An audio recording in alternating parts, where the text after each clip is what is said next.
Chapter का नाम है गिल्लू। लेखिका है महादेवी वर्मा। सोन जूही में आज एक पीली कली लगी है। इसे देखकर अनायास ही उस छोटे जीव का स्मरण हो आया जो इस लता की सघन हरितिमा में छिपकर बैठता था और फिर मेरे निकट पहुंचते ही कंधे पर कूदकर मुझे चौंका देता था। तो सबसे पहले मैं महादेवी वर्मा के बारे में थोड़ा बता दूं। महादेवी वर्मा जो है वो एक पशु प्रेमी लेखिका है। तो ये जो थी, इनको पशुओं से बहुत ही प्यार था और इनकी बहुत सारी कहानियाँ जो हैं वो पशुओं के ऊपर ही है, पशु पक्षियों के ऊपर ही है। इससे पहले भी कई क्लासेस के अंदर आप पढ़ चुके होंगे, नहीं तो आने वाली क्लासेस में आप पढ़ोगे। ऐसे काफ़ी सारे यानी कि पेड़ पौधे, जीव जंतु, पशु पक्षियों को इनको बहुत ही शौक था। इनके घर में काफ़ी सारे पालतू जानवर भी थे, जिनमें से एक यहाँ पर हम बात करने वाले गिल्लू की। तो गिल्लू जो है वो एक उनकी पालतू गिलहरी है। तो पाठ की शुरुआत में वो बताती हैं कि सोन जूही में आज एक पीली कली लगी। सोन जूही एक ऐसा पौधा जिसके अंदर पीले रंग के फूल खिलते हैं। तो वो कह रही है कि आज उस पौधे में एक पीले रंग की कली लगी है और इस कली को देखकर अचानक से मुझे उस छोटे से प्राणी की याद आ गई। स्मरण का मतलब होता है याद। कौन से प्राणी की याद आ गई?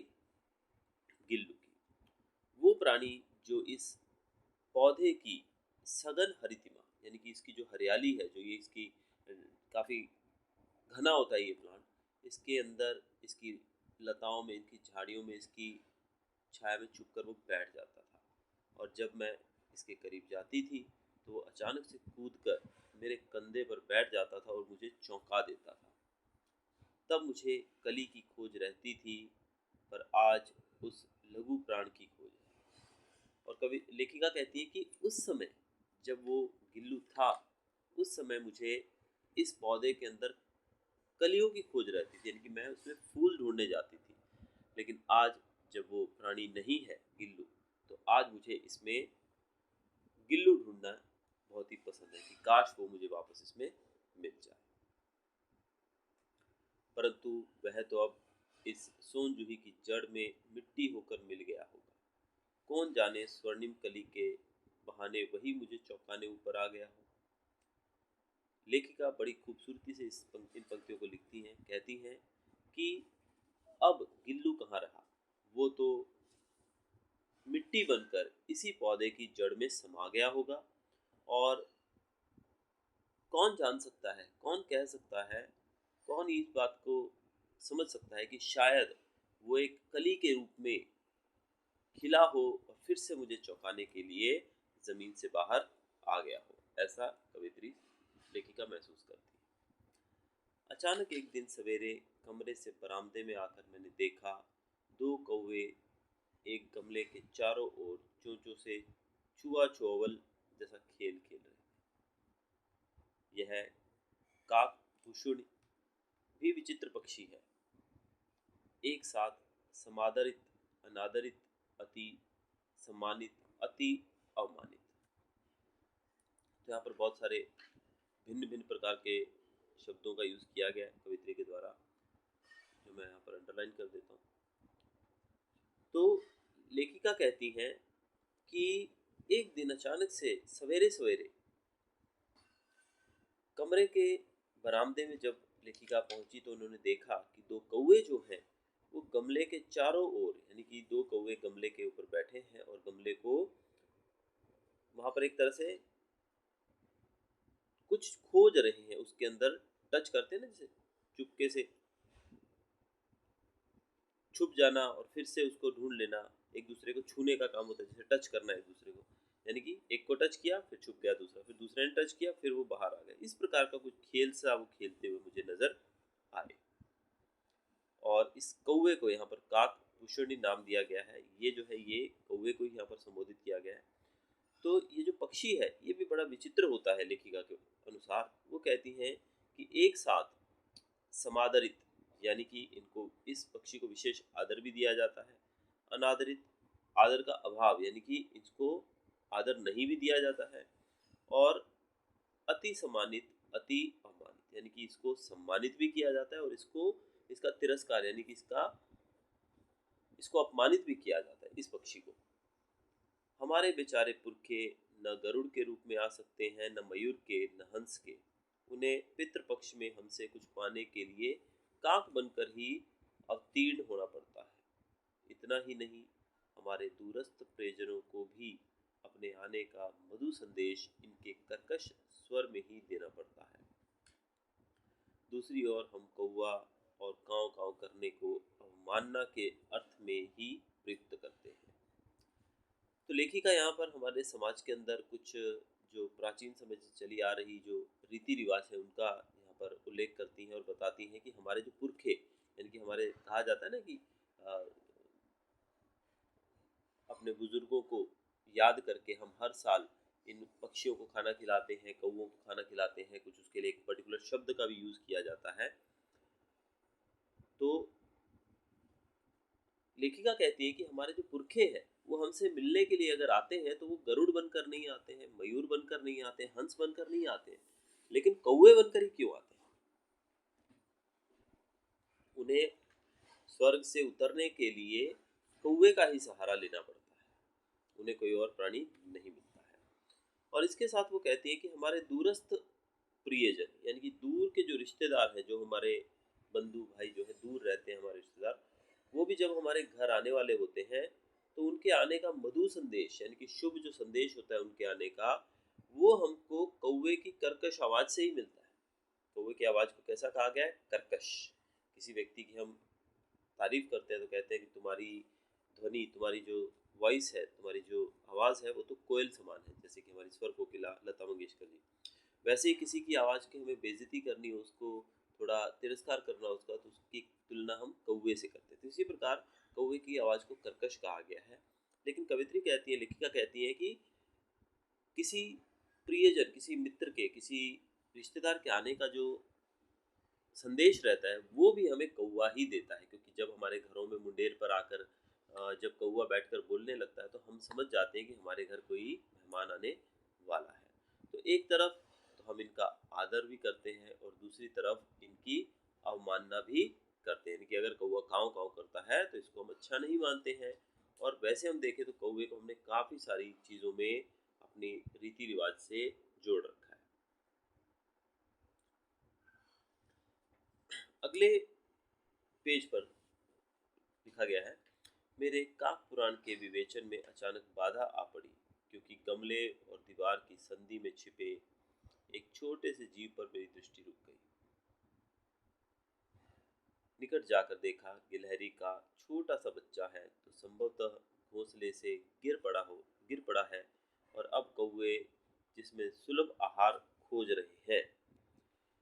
तो काक पुराण, यानी कि जो कौवे की कहानी यहाँ पर हमारे सामने जो बहुत ही लंबा चौड़ा इन्होंने उसका जो विवरण हमारे सामने दिया है कौवे का, जो पिछली पंक्तियों में हमने पढ़ा अभी तक, उसको इन्होंने काक पुराण कहा है। तो इनका कहना है कि काक पुराण का विवेचन, यानी कि इसमें अचानक जब ये अपने काक पुराण को सुना रही थी, जब उसको सोच रही थी, जब इन्होंने उस समय गमले के आजू बाजू दो कौवों को देखा, तब अचानक से उसमें खलल पड़ गया, बाधा पड़ गई।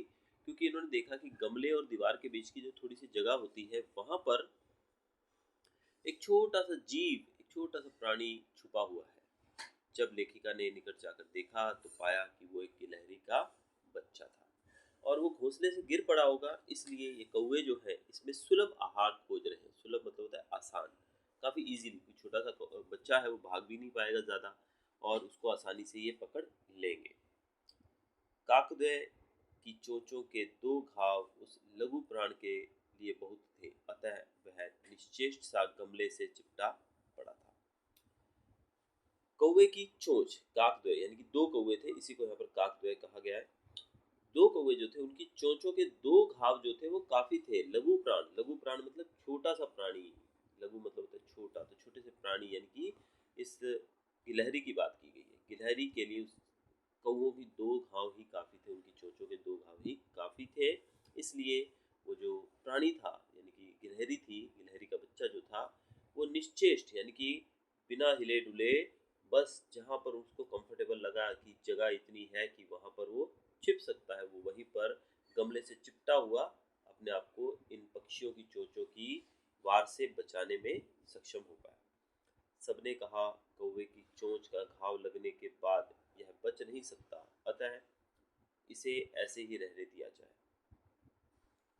अब कौवों की जो चोंच थी उसके एक दो घाव तो ऑलरेडी गिलहरी को लग चुके थे, गिलहरी के बच्चे को लग चुके थे। और जब इस गिलहरी के बच्चे को बचाया गया इन कौवों को उड़ाकर लेखिका के द्वारा, तो सब लोगों ने कहा कि इसको ऑलरेडी कौवे जो थे उनकी चोंच के घाव लग चुके हैं, अब ये बच नहीं पाएगा, इसलिए इसे ऐसे ही रहने दो। परंतु नहीं माना, मन नहीं माना। उसे हौले से उठाकर अपने कमरे में लाई, फिर रुई से रक्त पोंछकर घावों पर पेंसिलिन का मरहम लगाया। लेखिका ने उस बच्चे को वहीं छोड़ने का निर्णय नहीं लिया। वो कह रही है कि मेरा मन नहीं माना। उन्होंने हौले से धीरे से उसे उठाकर अपने कमरे में ले गई वो, और फिर रुई, कॉटन जो रहता है, उससे रक्त यानी कि जो ब्लड था उसकी बॉडी पे, जो कि चोंच के घाव लगने से हुआ था, उस रक्त को, उस ब्लड को उन्होंने साफ किया और फिर उस पर पेंसिलिन का मरहम लगाया, यानी कि उसकी एक दवाई, पेंसिलिन की दवाई लगाई।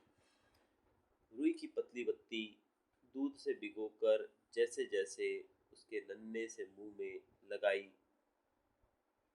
पर मुंह खुल न सका और दूध की बूंदें दोनों ओर ढुलक गई। फिर लेखिका ने उसको, उस गिलहरी के बच्चे को खाना खिलाने की जो प्रक्रिया थी उसके बारे में बताया कि उन्होंने एक पतली सी बत्ती बनाई रुई की और उसको दूध में डुबोकर उस प्राणी के मुंह में लगाई, लेकिन प्राणी का मुंह खुल ही नहीं पाया। इस वजह से दोनों ओर से वो दूध जो था, बूंदें जो थी, वो बह गई। 1 घंटे के उपचार के उपरांत उसके मुंह में एक बूंद पानी टपकाया जा सका, यानी कि 1 घंटे तक उसका इलाज किया गया उस बच्चे का, और उसके बाद लेखिका को सिर्फ एक बूंद पानी उसके मुंह में टपका पाने में सफलता मिली। तीसरे दिन वह इतना अच्छा और आश्वस्त हो गया कि मेरी उंगली अपने 2 नन्हे पंजों से पकड़कर नीले कांच के मोतियों जैसी आंखों से इधर उधर देखने लगा। अब इस बात में लगभग 2 दिन गुजर गए। तीसरे दिन की बात कही गई है कि तीसरे दिन वो काफ़ी अच्छा महसूस कर रहा था। उसको इस बात का आश्वासन, यानी कि आश्वस्त होना मतलब वो श्योर हो गया कि यहाँ पर उसे कोई खतरा नहीं है, इसलिए उसने अब लेखिका की उंगली पकड़ी अपने पंजों से और इधर उधर देखने लगा।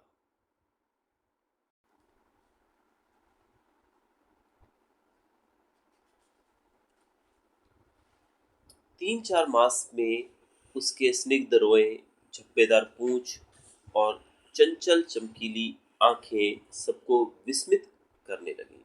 अब 3-4 महीने गुजर गए थे और उसके जो रोए थे, यानी कि उसकी बॉडी के ऊपर जो बाल रहते हैं, जो बहुत ही लचीले होते हैं, चिकने होते हैं, वो, और उसकी झब्बेदार पूंछ, उसकी पूंछ कैसी होती है आपको पता है, काफ़ी घनी होती है, और उसकी आंखें बहुत ही चंचल सी, चमकीली सी जो थी, वो सबको बहुत ज़्यादा सरप्राइज करने लगी, आश्चर्यचकित करने लगी। हमने उसकी जातिवाचक संज्ञा को व्यक्तिवाचक का रूप दे दिया और इस प्रकार हम उसे गिल्लू कहकर बुलाने लगे। मैंने फूल रखने के लिए एक हल्की डलिया में रुई बिछाकर उसे तार से खिड़की पर लटका दिया। अब इसको महिला और पुरुष की तरफ, यानी कि इसकी जाति को पहचान न करके इन्होंने इसको व्यक्तिवाचक संज्ञा के रूप में इसको नाम दिया, जो कि दिया गया गिल्लू। और एक फूल रखने की एक डलिया, यानी कि एक बास्केट जो रहता है जिसमें फूल रखे जाते हैं, उसके अंदर इन्होंने नीचे रुई बिछाकर उसको तार से खिड़की पर लटका दिया ताकि वो वहां पर सो सके, रह सके। वहीं 2 वर्ष गिल्लू का घर रहा। वह स्वयं हिलाकर अपने घर में झूलता और अपनी कांच के मनकों सी आंखों से कमरे के भीतर और खिड़की के से बाहर न जाने क्या देखता समझता रहता था, परंतु उसकी समझदारी और कार्यकलाप पर सबको आश्चर्य होता था। गिल्लू जो था वो 2 साल तक, 2 वर्षों तक उसी में रहा, उसी बास्केट में रहा जो कि उसका घर था, और वो खुद ही उसको खिड़की से, वो एक तार से टंगा हुआ था इसलिए खुद ही उसको हिलाकर झूला झूलता रहता था, और फिर अपनी कांच की, जैसे गोलियां होती है कांच की, वैसी अपनी आंखों से खिड़की से बाहर, कभी अंदर, पता नहीं क्या देखता रहता था, क्या उसको समझ आता था, लेकिन उसकी समझदारी और उसके जो काम वो करता था, जो भी वो एक्टिविटीज़ करता था, उसको देखकर सब लोग काफ़ी आश्चर्यचकित हो जाते थे। जब मैं लिखने बैठती तब अपनी ओर मेरा ध्यान आकर्षित करने की उसे इतनी तीव्र इच्छा होती थी कि उसने एक अच्छा उपाय खोज निकाला। लेखिका कहती है कि जब मैं लिखने बैठती थी राइटिंग, क्योंकि राइटर है ही लेखिका, तो ऑब्वियसली इनको लिखने का बहुत शौक था और ये समय समय पर इनका काम ही लिखना था। तो जब ये लिखने बैठती तो इनका ध्यान अपनी तरफ खींचने के लिए वो जो गिल्लू था उसके अंदर बहुत ही तीव्र तीव्र इच्छा होती थी कि मैं कैसे इनका ध्यान अपनी तरफ आकर्षित करूं, और इसके लिए उसने एक बहुत ही अच्छा उपाय खोज लिया था। वह मेरे पैर तक आकर सिर से पर्दे पर चढ़ जाता था और फिर उसे तेजी से उससे तेजी से उतरता। उसका है दौड़ने का क्रम तब तक चलता जब तक मैं उसे पकड़ने के लिए न उठती। यानी कि गिल्लू जो था वो आकर सर से, यानी कि सर आवाज जो आती है, जैसे क्विकली बड़ी तेजी से वो पर्दे पर चढ़ जाता और फिर बड़ी तेजी से उससे उतर जाता था। और उसका ये जो दौड़ने का सिलसिला था वो तब तक चलता रहता था ऊपर नीचे पर्दे से, जब तक लेखिका उठकर उसको पकड़ती न। कभी मैं गिल्लू को पकड़कर एक लंबे लिफाफे में इस प्रकार रख देती कि उसके अगले पंजों और सिर के अतिरिक्त सारा लघुगात लिफाफे के भीतर बंद रहता। इस अद्भुत स्थिति में कभी कभी घंटों मेज पर दीवार के सहारे खड़ा रहकर वह अपनी चमकीली आंखों से मेरा कार्यकलाप देखता रहता था। लेखिका गिल्लू की इस एक्टिविटी को, यानी कि जो परेशान करता था लेखिका को लिखते समय, इससे बचने के लिए कई बार उसको पकड़कर एक लंबे लिफाफे में सीधा डाल देती थी, जिससे उसका जो मुंह का पार्ट था वो बाहर रहता था और बाकी उसकी बॉडी लिफाफे के अंदर चली जाती थी, यानी कि वो उससे बाहर नहीं निकल पाता था। और कई कई घंटों तक वो मेज पर दीवार के सहारे इसी प्रकार पड़ा रहता था। भूख लगने पर चिक चिक करके मानो वह मुझे सूचना देता और काजू या बिस्कुट मिल जाने पर उसी स्थिति में लिफाफे से बाहर वाले पंजों से पकड़कर उसे उतरता। अब ये स्थिति वही बताई गई है जब वो लिफाफे में बंद होता था। भूख लगती तो वो चिक चिक करके इशारा कर देता था कि मुझे भूख लगी है, कुछ चाहिए खाने को, या तो वो काजू खाता था या फिर बिस्किट। तो जो भी उसको दिया जाता था वो लिफाफे में बैठे बैठे ही अपने पंजों में पकड़ कर उसे उतरता रहता था। फिर गिल्लू के जीवन का प्रथम बसंत आया। नीम चमेली की गंध मेरे कमरे में हौले हौले आने लगी। बाहर की गिलहरियां खिड़की की जाली के पास आकर चिक चिक करके न जाने क्या कहने लगी। अब पहला बसंत आया गिल्लू का, तो बाहर नीम चमेली हर तरह के फूल पौधे पेड़ से थे खिलने लगे, और हर एक पेड़ और उस पर खिले फूलों की जो खुशबू थी अब लेखिका के कमरे तक आने लगी। और बाहर बहुत सारी गिलहरियां भी इन्हीं पेड़ों पर अटखेलियां करती घूमती रहती, और वो गिलहरियां खिड़की की जाली के पास आकर पता नहीं गिल्लू को क्या कहकर जाती चिक चिक करके। गिल्लू को जाली के पास बैठकर अपने पंख से बाहर झांकते देखकर मुझे लगा कि इसे मुक्त करना आवश्यक है। गिल्लू जो था वो भी जाली के पास बैठकर बाहर देखता, और लेखिका को ये लगा कि शायद इसे भी आज़ादी चाहिए और मुझे इसे आज़ाद कर देना चाहिए। मैंने कीले निकालकर जाली का एक कोना खोल दिया, और इस मार्ग से गिल्लू ने बाहर जाने पर सचमुच ही मुक्ति की सांस ली। इतने छोटे जीव को घर में पले कुत्ते बिल्लियों से बचाना भी एक समस्या ही थी। अब लेखिका ने जो खिड़की के ऊपर जाली लगी थी उस जाली में से कीले निकालकर उसके कोने को खोल दिया, और गिल्लू यहीं से बाहर अंदर होने लगा। अब जैसे ही गिल्लू बाहर पहुंचा तो उसे बड़ी ही एक अजीब सी राहत का उसको महसूस हुआ। उसने महसूस की बहुत ही राहत की, वो आज़ाद हो गया। लेकिन इतने छोटे से जीव को आप घर में अगर रखते हैं, तो घर में अगर आपके कुत्ते हैं बिल्लियां हैं, इन सब से अगर आपने बचा के रखा है तो उसमें ऑब्वियसली बहुत ही कठिनाई भी आई होगी, समस्या थी इन जानवरों से उसको बचाना। आवश्यक कागज पत्रों के कारण मेरे बाहर जाने पर कमरा बंद ही रहता है। मेरे कॉलेज से लौटने पर जैसे ही कमरा खोला गया और मैंने भीतर पैर रखा, वैसे ही गिल्लू अपने जाली के द्वार से भीतर आकर मेरे पैर से सिर और सिर से पैर तक दौड़ लगाने लगा। तब से वह नित्य का क्रम हो गया। अब जब लेखिका ने उसको आज़ाद किया, उसके बाद जब वो उनका कमरा जो था वो बंद ही रहता था ज़्यादातर, क्योंकि उसके अंदर इंपॉर्टेंट डॉक्यूमेंट्स होते थे इनके। जब वो कॉलेज से वापस आई तो उन्होंने देखा कि जैसे ही वो कमरे में एंटर हुई, वैसे गिल्लू भी खिड़की के उसी रास्ते से अंदर आया और लेखिका के पैरों से लेकर सर तक दौड़ लगाने लगा। अगली तस्वीर में आप लेखिका को गिल्लू के साथ बैठे हुए भी देख सकते हैं।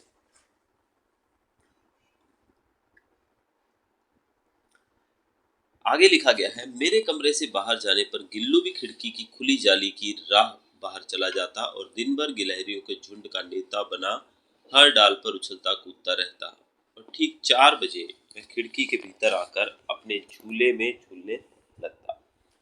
लेखिका कहती है कि मेरे कमरे के बाहर, यानी कि जैसे ही लेखिका कमरे से बाहर जाती, वैसे ही गिल्लू भी खिड़की के वो जो खुला हुआ रास्ता था जहाँ से वो आता जाता था, वहाँ से बाहर निकल जाता और गिलहरियों के झुंड का नेता बनकर, यानी कि जैसे एक उनका हेड बनकर ये घूमता रहता था ऊपर नीचे कूदता हुआ। और 4 बजते ही वो घर में आकर वो अपने घर में, जो कि बास्केट था छोटा सा खिड़की में टंगा हुआ, उसमें बैठकर वो झूले लेने लगता था। मुझे चौंकाने की इच्छा उसमें न जाने कब और कैसे उत्पन्न हो गई थी। कभी फूलदान में के फूलों में छिप जाता, कभी पर्दे की चुन्नट में और कभी सौन जूही की पत्तियों में। लेखिका को चौंकाने के लिए लेखिका को वो बार बार कभी फूलदानी में छिप जाता जहाँ पर फूल होते थे, कभी वो पर्दे की जो चुन्नट, यानी कि पर्दे के जो ये काफ़ी सारी वो फोल्ड्स होते हैं उसके अंदर छिप जाता था, और कभी वो सोन जूही, जिस पौधे के बारे में हमने स्टार्टिंग पहली पंक्ति में पढ़ा था, उसकी पत्तियों में छिप जाता था ये। मेरे पास बहुत से पशु पक्षी हैं और उनका मुझसे लगाव भी कम नहीं है, परंतु उनमें से किसी को मेरे साथ मेरी थाली में खाने की हिम्मत हुई है, ऐसा मुझे स्वर्ण नहीं आता। तो लेखिका कहती है कि मेरे पास बहुत सारे पशु पक्षी हैं, जैसे मैंने शुरुआत में बताया कि ये पशु प्रेमी बहुत ही कवित्री हैं, लेखिका हैं। तो इनको पशु पक्षियों से बड़ा ही लगाव है और इनके घर में काफ़ी सारे पालतू प्राणी भी हैं, लेकिन ये कहती है कि मुझे याद नहीं आता कि किसी भी जानवर के साथ मैंने अपनी थाली में खाना शेयर किया हो। गिल्लू इनमें अपवाद था, यानी कि गिल्लू इसमें एक एक्सेप्शन था। अपवाद का अर्थ यहाँ पर दिया गया है एक्सेप्शन, कि भी वो एक्सेप्शनल केस था कि उसी को ये सौभाग्य प्राप्त था कि वो मेरे साथ खाना खा सकता था। मैं जैसे ही खाने के कमरे में पहुंचती, वह खिड़की से निकलकर आंगन की दीवार, बरामदा पार करके मेज पर पहुंच जाता और मेरी थाली में बैठ जाना चाहता। लेखिका जैसे ही कमरे में पहुंचती खाने के लिए, वैसे ही इधर उधर दीवारें खिड़की कूदता हुआ गिल्लू भी आकर टेबल पर बैठ जाता और मानो लेखिका की थाली में बैठने की इच्छा रखता हो। बड़ी कठिनाई से मैंने उसे थाली के पास बैठना सिखाया, जहाँ बैठकर वह मेरी थाली में से एक एक चावल उठाकर बड़ी सफाई से खाता रहता। लेखिका ने उसको अपनी पास में टेबल पर बैठना सिखा दिया किसी तरीके से, और वहीं से वो लेखिका की थाली में से एक एक दाना चावल का उठाकर खाता रहता। काजू उसका प्रिय खाद्य था और कई दिन काजू न मिलने पर वह अन्य खाने की चीजें या तो लेना बंद कर देता या झूले से नीचे फेंक देता था। तो जैसे हम बच्चों को देखते हैं कि जब उनको कोई मनपसंद चीज़ नहीं मिलती है तो काफ़ी वो दुखी हो जाते हैं और दूसरी चीज़ें भी लेना बंद कर देते हैं, खाना पीना। वैसे यहाँ पर गिल्लू जो था वो भी एक बच्चे की तरह व्यवहार करते हुए, जब उसको काजू नहीं मिलते थे खाने को, क्योंकि काजू उसका प्रिय खाद्य था, इनकी खाने की चीज़ थी, प्रिय खाना था उसका, तो न मिलने पर, काजू न मिलने पर वो दूसरी चीज़ें धीरे धीरे खाना बंद कर देता था या फिर उन चीज़ों को झूले से नीचे फेंक देता था, जो कि एक इंडिकेशन होता था कि भाई गिल्लू को ये पसंद नहीं है और गिल्लू को क्या चाहिए, काजू चाहिए। उसी बीच मुझे मोटर दुर्घटना में आहत होकर कुछ दिन अस्पताल में रहना पड़ा। उन दिनों जब मेरे कमरे का दरवाज़ा खोला जाता, गिल्लू अपने झूले से उतरकर दौड़ता और फिर किसी दूसरे को देखकर उसी तेजी से अपने घोंसले में जा बैठता। सब उसे काजू दे आते, परंतु अस्पताल से लौटकर जब मैंने उसके झूले की सफाई की तो उसमें काजू भरे मिले, जिनसे ज्ञात होता था कि वह उन दिनों अपना प्रिय खाद्य कितना कम खाता रहा। बीच में ऐसी दुर्घटना हो गई लेखिका के साथ कि उनको काफ़ी समय तक, कुछ दिनों तक हॉस्पिटल में रहना पड़ा। उनकी दुर्घटना, एक्सीडेंट हो गया इस वजह से। और उस दिनों जब लेखिका अस्पताल में थी तो कमरे का जो दरवाज़ा था वो तो खोला जाता था बाकी रिश्तेदारों के द्वारा, साफ सफाई के लिए भी एक्सेट्रा।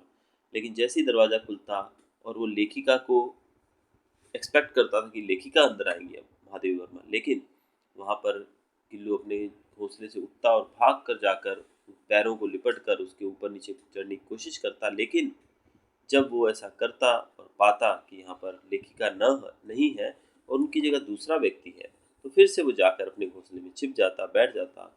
उसको उन दिनों खाने के लिए काजू भी दिए गए। लेकिन जब लेखिका हॉस्पिटल से आई तो उन्होंने देखा कि सारे के सारे काजू जो थे वो गिल्लू के घोंसले में, जहाँ पर वो रहता था, घर था, वहाँ पर उसको भरे मिले। जिससे पता लगता है कि लेखिका के बीमार होने के समय गिल्लू ने खाना खाना भी, अपना प्रिय खाना भी खाना बंद कर दिया था। मेरी अस्वस्थता में वह तकिए पर सिरहाने बैठकर अपने नन्हे नन्हे पंजों से मेरे सिर और बाहों को इतने हौले हौले सहलाता रहता कि उसका हटना एक परिचारिका के हटने के समान लगता था।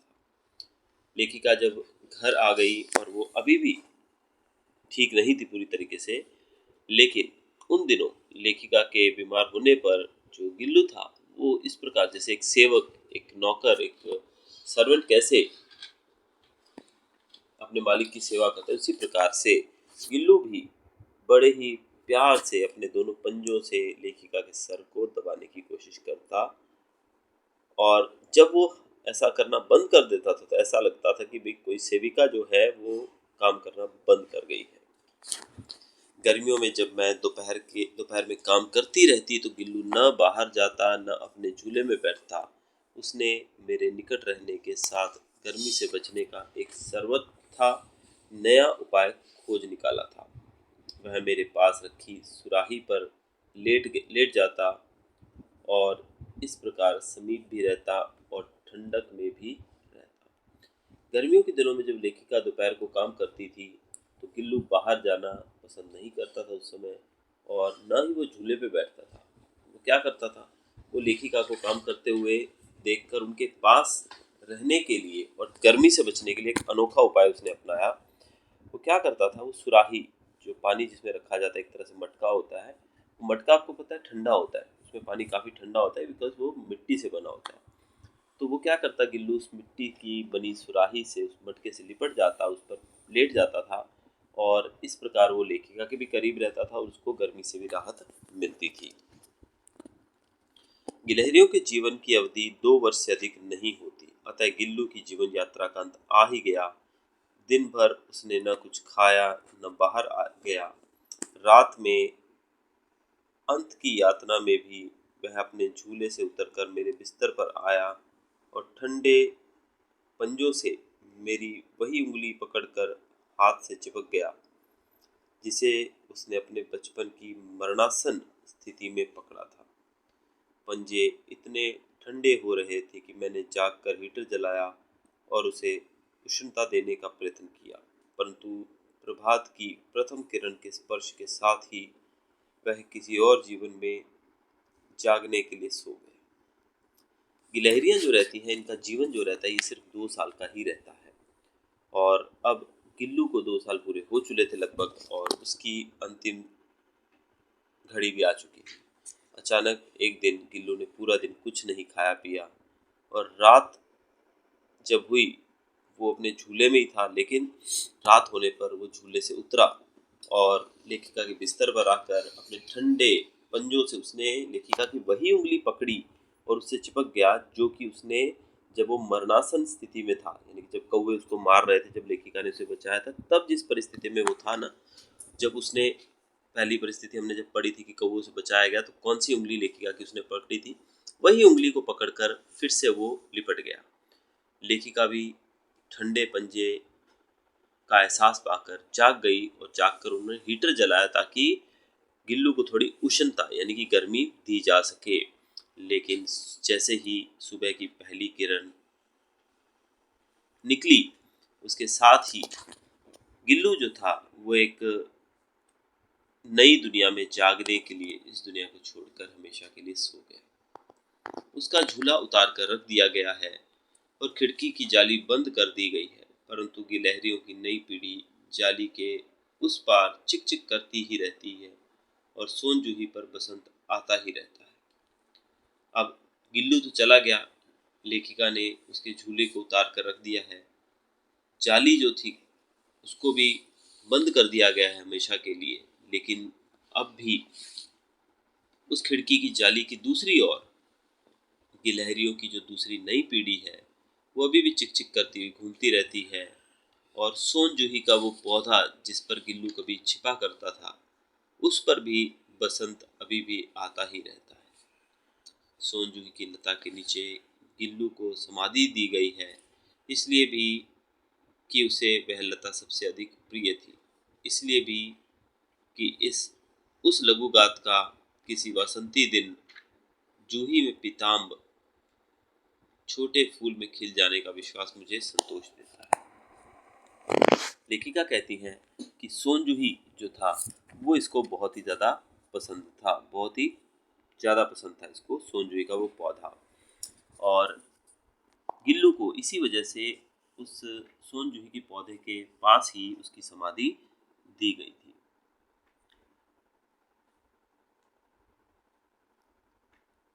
क्योंकि ये जो छोटा सा प्राणी जो था उसको ये पौधा बहुत पसंद था, और लेखिका का ऐसा विश्वास है कि एक दिन आने वाले समय में वो उसी पौधे से निकला हुआ जो पीले रंग का फूल रहता है उसके रूप में लेखिका से मिलने जरूर आएगा। इसी आशा में लेखिका ने उसकी समाधि जो थी वो उस सोन जूही के पौधे के काफ़ी पास उसके जड़ों में बनाई, ताकि किसी दिन वो पीले फूलों के रूप में फिर से खिलकर लेखिका से मिलने